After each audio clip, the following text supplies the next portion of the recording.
The next game in our Metal Gear themed series in review is Metal Gear 2: Solid Snake. Released in 1990, 3 years after the original on the MSX2 computer, Metal Gear 2 would again bring back the Special Forces operative that saved the world in Metal Gear. Yep, as the subtitle would suggest, Solid Snake is back in action, this time infiltrating the heavily fortified state of Zanzibar Land, where a scientist who holds the key to solving the world's oil crisis is being held. After the release of the original Metal Gear, creator Hideo Kojima made no indications of creating a sequel to the game. After the North American release of Metal Gear on the NES, however, Konami commissioned a sequel without Kojima's consent. The result was Snake's Revenge. Gee. Smoking machine pistol in one hand and a smoking silence pistol in the other. It's like the game's at odds with itself as to whether it's a stealth game or just a straight-up action shooter filled with 80s nuance. In all honesty, though, it's the general opinion that Snake's Revenge is a better game than the NES version of Metal Gear. Even Kojima has stated that he doesn't think of it as a bad game, and that it's faithful to the Metal Gear concept. Even so, he's also stated that it's somewhat of a crappy game, so take it how you see fit.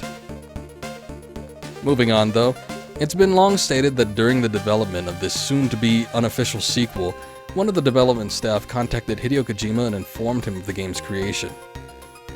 This would prompt Kojima to make his own sequel, Metal Gear 2: Solid Snake, which unfortunately would be released exclusively in Japan until the release of the subsistence version of Metal Gear Solid 3: Snake Eater that had a bonus disc featuring the fully translated versions of the MSX2 Metal Gear and Metal Gear 2 games.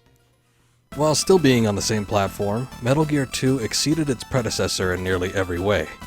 With the basic gameplay, it retained the overhead view and stealth system, but added many new features such as the ability to crawl underneath objects, which opened up new ways for the player to hide from enemies.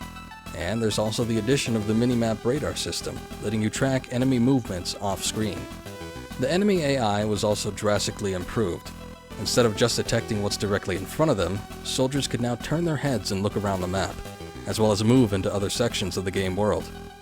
On top of that, they could also detect sound, since walking on different surfaces could now produce sound which alerts the enemies to the player's presence. These additions offered a whole new experience and defined the future of the stealth genre. The visuals of the game were also improved from the original, not only from a graphical standpoint, but also from a design aspect, giving each area of the game a distinct and unique feel. And of course, Kojima's flair for film really shows through in Metal Gear 2, being similar to the later games in this regard.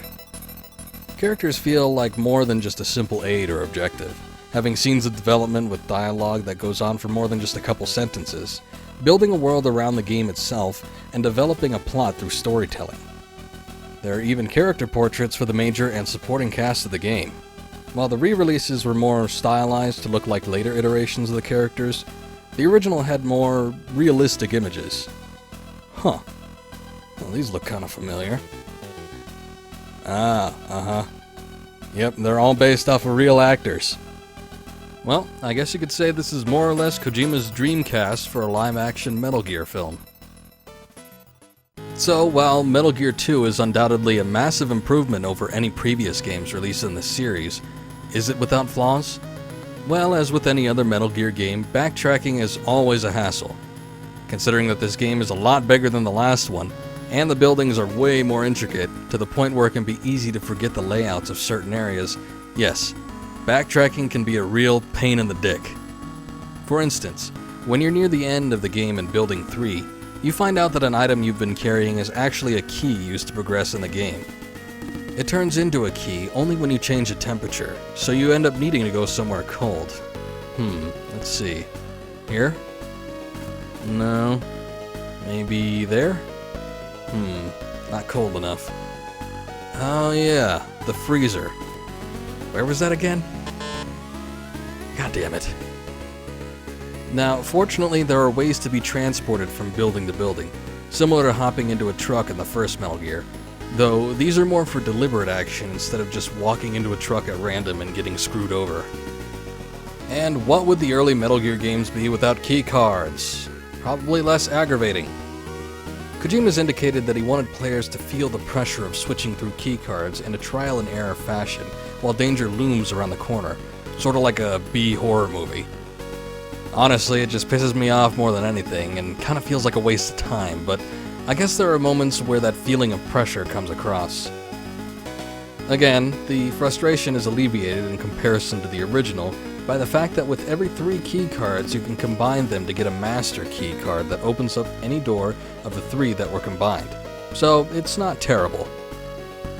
There's also a prisoner you find early in the game that uses tab code to communicate a radio frequency to you. Now surely the developers don't actually expect you to know tab code to beat a game, right? Right? Oh good, there's a guide in the manual. In the MSX version. Yeah. Anyone that's played the version of this game on the PS2 or later doesn't have the luxury of a guide. You'll either have to go look it up on Konami's website to get the guide, which honestly probably doesn't exist anymore, or look up a written guide to tell you what to do. You know, it really sucks when I have to actively leave my game and go online to look up a minuscule piece of information that I need to play my game. I guess if you're ever in a position where you couldn't access the internet, you're shit out of luck. Have fun trying every radio frequency till you get the right one. Now, all that being said, there really isn't much else to legitimately complain about. Metal Gear 2 is regarded as being one of the greatest of its generation, and one of the top MSX titles. And even when compared to the other games in the series, it still holds its own as one of the best, and is definitely worth checking out. It had such a solid foundation of gameplay and story that the next game in the series, Metal Gear Solid, was basically a remake of this 8-bit era classic. But we'll get more into that game later. We'll see you in the next series in review, Metal Gear.